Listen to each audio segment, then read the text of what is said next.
name's Stel Valavanis. I'm the CEO of onShore Security. onShore is basically an outsourced security operations center for mid-sized to enterprise clients, typically banks.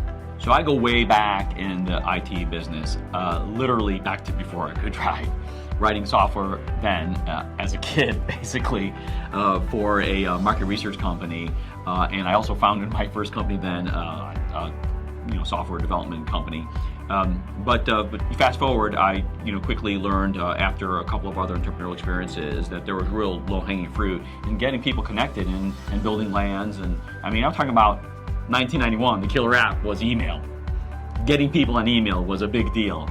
I had some strength in publishing then with some of my media background, and therein lies my first client base, which was design studios, ad agencies, things like that. By the late 90s, we were talking about trading companies, but that's more of the extended history.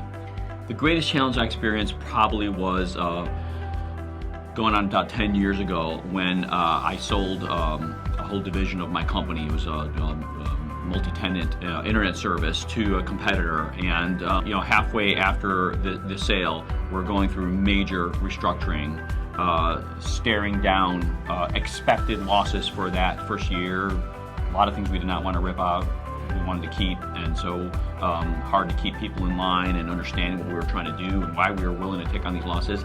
And in the middle of all that, the whole earn-out goes through a crash, and having legal complexities, a lot of stress. It was tough.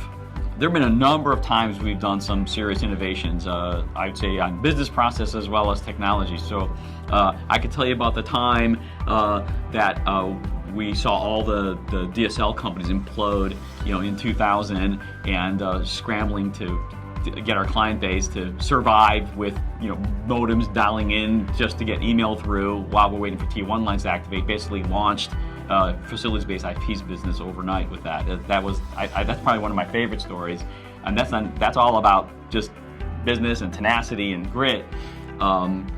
Another good story about innovation is how we were approached, and this was what launched our multi-tenant internet business, which we've sold since. We were approached by a high-rise building who really was not happy with what they were able to do for their tenants for internet services. They wanted to stand out. They were very forward-thinking. It was a 500-unit building, and we sat down and we came up with a multi-tenant LAN design that had the security in that you needed to have for privacy, using tech that really wasn't made to do what they're asking us to do. We had to invent some stuff to make it work without getting into too technical details. But basically, we launched an industry, and we were prominent in Chicago for a good 10 years after that, until we sold that.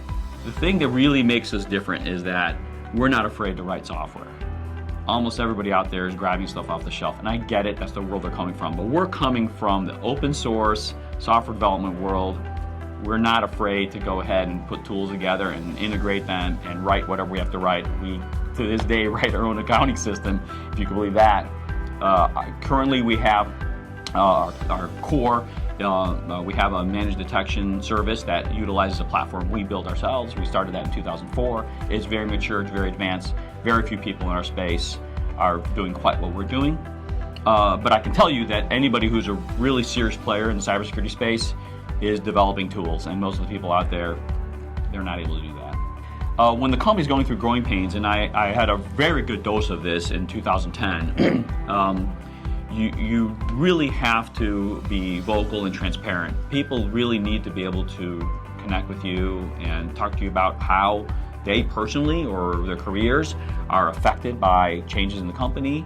Are their roles going to be the same? Does the company grow in such a way that they have ways to promote themselves? So there has to be a lot of high touch internally. And that's very hard to do with an organization once you get past 10, 20 people.